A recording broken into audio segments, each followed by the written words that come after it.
Xin chào các khán thính giả thân yêu của Hà Thanh. Hôm nay chúng ta sẽ tạm gác lại những bộn bề để cùng nhau bước vào thế giới thần tiên của một câu chuyện mà chúng ta sẽ khám phá là sự tích hòn sống mái. Bạn có bao giờ tự hỏi về hai tảng đá khổng lồ như mình đứng sừng sững giữa biển khơi không? Đây là một truyền thuyết cảm động về tình yêu vĩnh cửu và lòng chung thủy không lay chuyển, giải thích nguồn gốc của thắng cảnh nổi tiếng hòn sống mái. Nội dung câu chuyện. Từ rất lâu đời, tại một làng chài ven biển, có một đôi vợ chồng nghèo là Khai và Huyền. Họ sống một cuộc đời giản dị, nhưng tình yêu của họ dành cho nhau vô cùng sâu đậm và thuần khiết. Một trận bão dữ dội ập đến làng chài, nhấn chìm nhiều thuyền và khiến người dân lâm vào cảnh đói kém. Khai, vì muốn lo cho vợ và bà con, đã bất chấp nguy hiểm ra khơi một mình.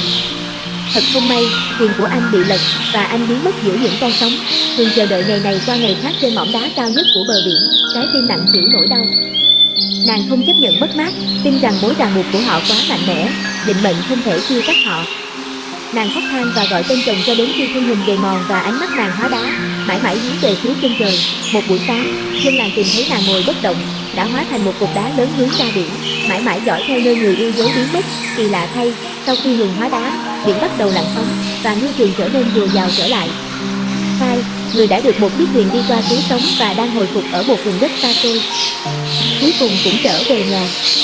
Nhìn thấy cột đá nơi vợ mình từng đứng, anh vô cùng đau khổ. Anh hiểu rằng nàng đã hy sinh cả sinh mệnh, linh hồn nàng không chịu rời xa anh. Anh trèo lên cột đá đó, ôm chặt lấy nó, và anh cũng hóa thành một tảng đá, nhỏ hơn một chút, nghiêng mình vào cột đá của Hường, như đang tìm kiếm sự an ủi. Cho đến ngày nay, hai tảng đá khổng lồ, nghiêng vào nhau này vẫn đứng sừng sững giữa biển, ôm ấp nhau vĩnh cửu, được gọi là hòn chống mái, biểu tượng cho tình yêu bất tử của họ. Bài học truyền cảm hứng. Từ tích hòn sống mái dạy chúng ta về sức mạnh phi thường của tình yêu và lòng chung thủy. Lòng tận tâm thực sự không chỉ là một cảm xúc, nó là một cam kết kiên định vượt qua cả sự sống, cái chết và thời gian. Nó truyền cảm hứng cho chúng ta trân trọng những mối quan hệ mà chúng ta có và nhận ra rằng sức mạnh của sự kết nối giữa con người có thể tồn tại mãi mãi, để lại những tượng đài về lòng trung thành vĩnh cửu. Hy vọng câu chuyện này đã mang lại cho các bạn những giây phút thư giãn và nhiều bài học bổ ích. Nếu yêu thích nội dung này, hãy để lại bình luận và chia sẻ video.